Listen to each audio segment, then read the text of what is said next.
En realidad yo soy más pintor que otra cosa, es porque es allí donde yo real y efectivamente me siento realizado.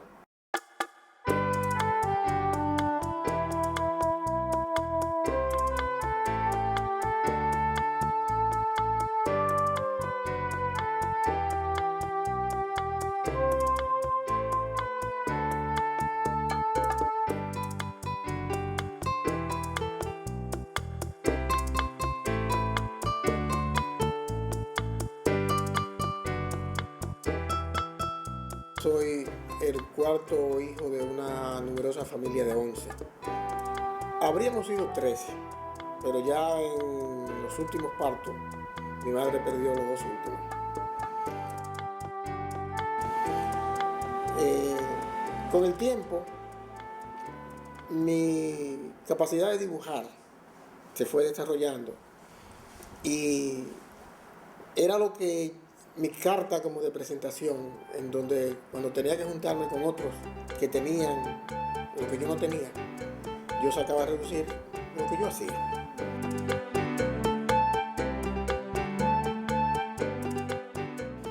Eso me hizo destacar de tal manera en la escuela que cuando tenían algún tipo de celebración como el Día Panamericano, la directora me mandaba a buscar, me decía que yo era su Miguel Ángel y me ponía a prepararle todos los escudos y todos los artes que iban a necesitar en el desfile para presentar cada uno de los países que forman la Legión Panamericana.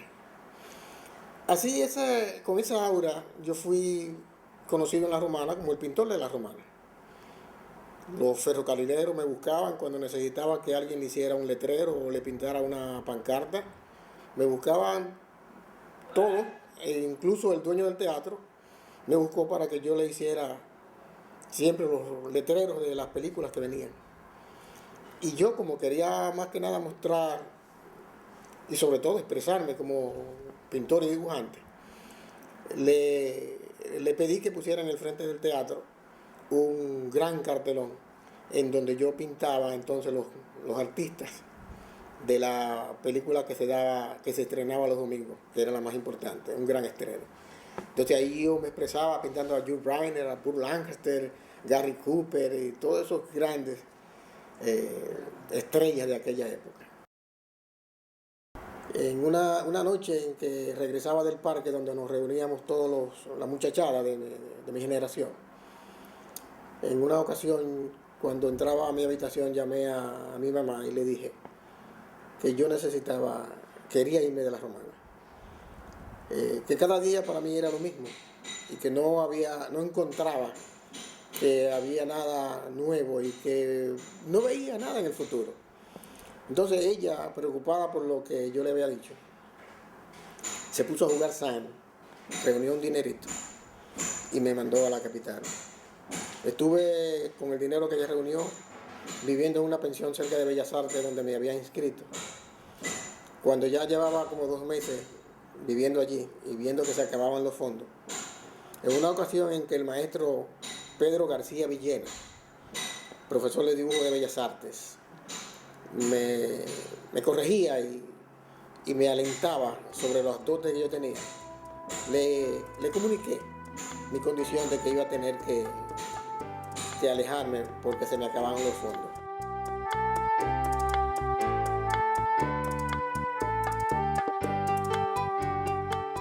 Entonces él me dijo, mira, vamos a hablar con Gilberto. Gilberto Hernández Ortega era el director entonces. Comenzamos con Gilberto, que también conocía en ese tiempo, había visto mis trabajos y se sentía contento con mis condiciones. Gilberto me dijo, mira, aquí no hay nada, no hay fondo, pero yo voy a escribir una carta al Ayuntamiento de La Romana. Yo nunca conocí el contenido de la carta, pero lo cierto es que como consecuencia de esa comunicación que él envió al Ayuntamiento de La Romana, el Ayuntamiento me dio una beca de 60 pesos. Eso bastaba para que yo estuviera aquí en la capital, pagaba una pensión, costaba 50, los otros 10 eran para transporte, compra de materiales. Y el primer año yo me aparecí en La Romana con 2 primeros premios que me habían otorgado en la exposición de fin de año.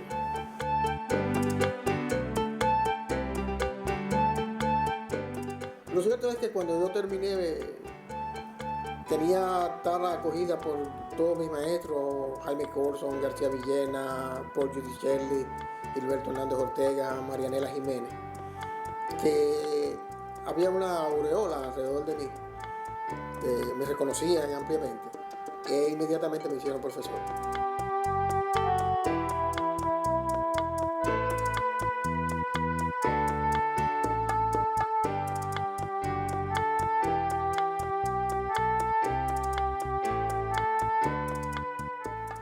Así me ocurrió, por ejemplo, que en una ocasión yo estaba haciendo un cuadro que no me correspondía. Y yo sencillamente cogí el cuadro del Caballete, lo puse de frente contra la pared y no lo vi más. Hasta que un día, un domingo en la mañana, sentado leyendo el periódico, de pronto entraba un reflejo que daba a un cuadro que había en la pared y que producía una imagen distorsionada por efecto del reflejo. Es decir, yo leía, como cuando tú lees en la nube y ves un elefante, un conejo. Yo leía cosas allí y pronto se me ocurrió que eso era algo lo que yo buscaba. Subí al estudio, puse el cuadro con el que yo no me estaba llevando bien, lo puse en el Caballete y esa mañana, un domingo, lo hice en unas 4 horas. Mandé el cuadro a un fresco al concurso bienal de León Jiménez y ganó el primer premio de pintura. Ese cuadro se llamó Ícaro. Y allí nació una serie que yo llamé la serie Ícaro, porque Ícaro para mí representa la torpeza humana en el manejo de la energía nuclear. Es acercarse al sol con alas de cera. Y traté de llevar eso como mística en esa primera exposición que yo hice, llamada la serie Ícaro. Posteriormente, desarrollé una segunda llamada El hombre que se consume en su hongo, haciendo alusión a la misma situación del hongo atómico.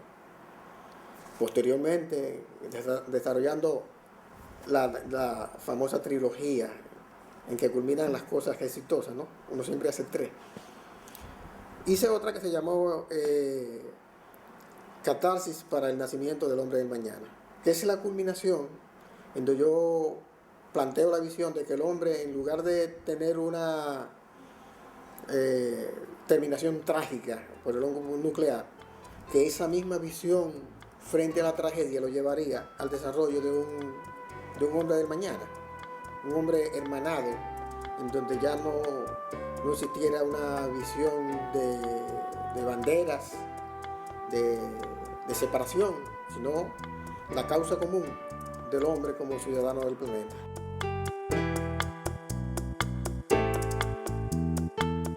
He tenido también oportunidad, heredada por el maestro Jaime Colson, de dedicarme al mural. El mural es una visión social de la pintura, porque a diferencia de la pintura de Caballete, que tú pintas un cuadro y el que lo compra lo guarda para sí en una colección, el mural pertenece al medio en donde se emplaza la institución y tiene un carácter más bien de mensaje social. Entonces por eso siempre también me atrajo el mural. Estudié con Jaime Colson pintura mural al fresco. Al fresco sobre todo porque era lo que Colson enseñaba y porque siempre junto con él entendíamos que el fresco es, como decía Miguel Ángel, la pintura macha, o sea, la pintura macho. Es una pintura que exige conocimiento técnico, práctica y habilidad para trabajar, porque se trabaja mientras el pañete está fresco. Y hay que saber entonces también qué cosas puedes trabajar, cómo cortar, tener una visión plena de lo que estás haciendo. Y si tienes que improvisar, la improvisación debe ser acertada, como si fuera algo meditado. De modo que, porque la pintura al final es una visión de conjunto, y tú no puedes de pronto tener una improvisación, cosas que rompan el conjunto.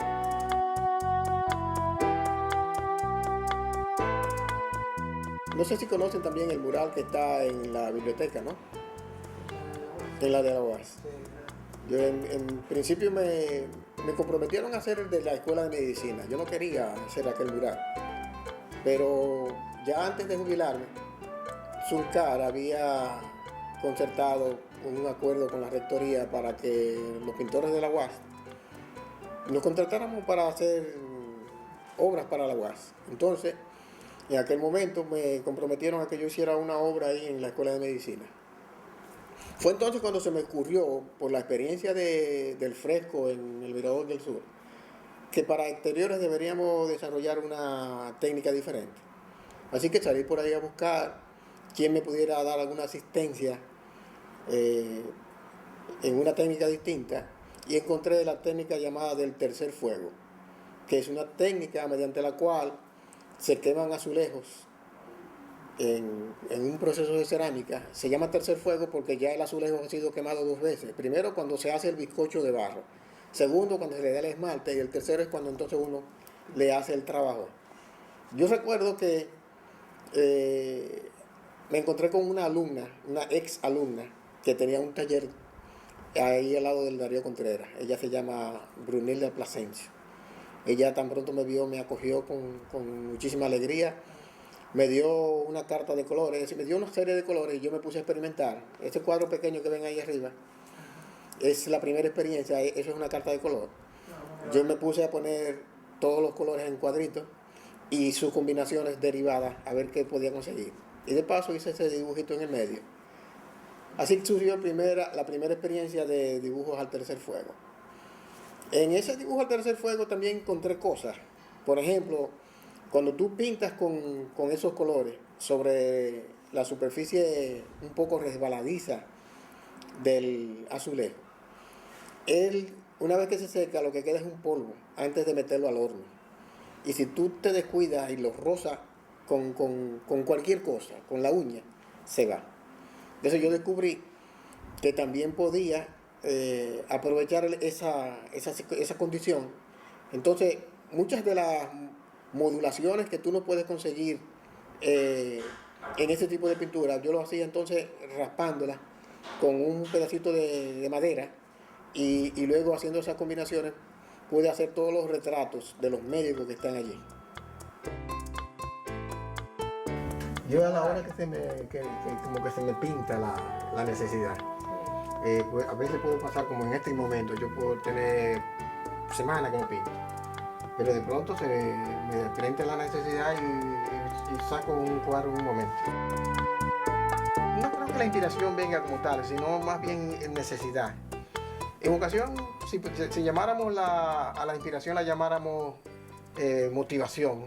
Pues muchas veces puede aparecer una motivación, pero más que nada es la necesidad. El pintor, el artista debe comportarse como si fuera un obrero y debe subir a su taller, a su trabajo, a cumplir su horario de trabajo.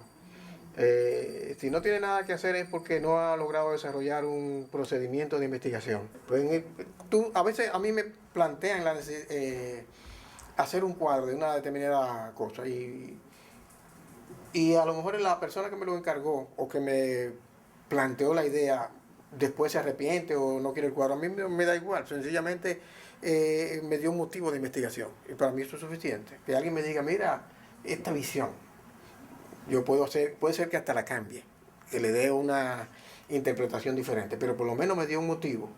Esa motivación, a veces tú subes al taller y no tienes ni siquiera esa motivación. Comienzas rayando, haciendo esquemas, y dentro de esos esquemas surgen cosas que posteriormente se convierten en ideas. Por ejemplo, en este marasmo de cosas que hay ahí, un arañamiento de cosas, ahí hay algo que a mí me encanta. Después yo sencillamente comencé así arañando y después ideé cosas, ahí hay una figura que realmente me apasiona y que yo posteriormente puedo convertir en una serie de formas. A veces me motiva como si fuera escultura. Pude haberlo usado entre los murales, pero me fui más bien por la interpretación de las cosas del 14 de junio, del himno del 14. Hago simples esquemas que después cuando lo estoy desarrollando resultan otras cosas, porque ellos me llevan a otro camino. Y en esto comulgo con Picasso, que decía, yo no busco, encuentro. Hay una diferencia entre buscar y encontrar. El que encuentra no sabe lo que salió a buscar. El que busca, él sabe lo que salió a buscar. Entonces cuando tú sales y te pones a pintar un bodegón, y todo el tiempo tú obligas a que el tomate sea el tomate y que el guineo sea el guineo y que esto, tú no estás más que buscando. Pero el que encuentra, de pronto encuentra que hay una mancha o que cualquier accidente que se produjo dentro del proceso tiene un valor plástico y él lo utiliza. Por ejemplo, todas esas telas pegadas que tú ves por ahí. En una ocasión yo estaba, para darle la base a un cuadro, yo utilizaba pintura de esa blanca de acrílica. Cuando tú tienes una lata de pintura que tiene mucho tiempo abierta, siempre forman un engrudo arriba, una capa gruesa. Entonces tú, para que no se te pase eso a la textura, tienes que colarla. A mí se me ocurrió colarla en una gasa. Entonces en esa gasa, para que pudiera pasar, se quedó todo ese engrudo. Cuando yo quise deshacerme de eso, como tú habrás notado, tengo muchos animales aquí, perritos y cosas, yo no quise tirarlo en el patio, para que no lo pisaran y después ensuciaran la terraza. Entonces se me ocurrió tirarla contra la pared. Cuando la tiré contra la pared, aquello se pegó, formando un efecto de textura que a mí me agradó muchísimo.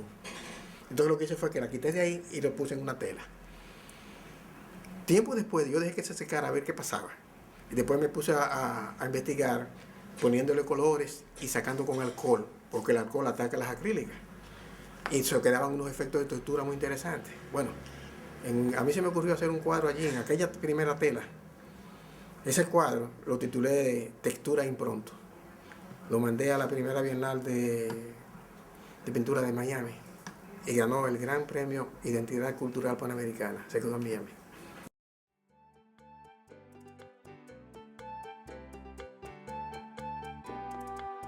De modo que provengo de una familia donde no abundaban los recursos. Y pienso que fue lo que me motivó más a encontrar diversión y entretenimiento en dibujar. Porque bastaba con que yo me buscara una botella vacía de vinagre en un basurero, la lavara, la vendiera y con el centavo que me daban compraba 2 hojas de maquinilla. Entonces en esas hojas de maquinilla inmaculadas que yo adoraba, me ponía a dibujar cualquiera de los santos que tenía mi madre en un altar donde ella siempre rezaba al llegar el Ángelus, ¿no?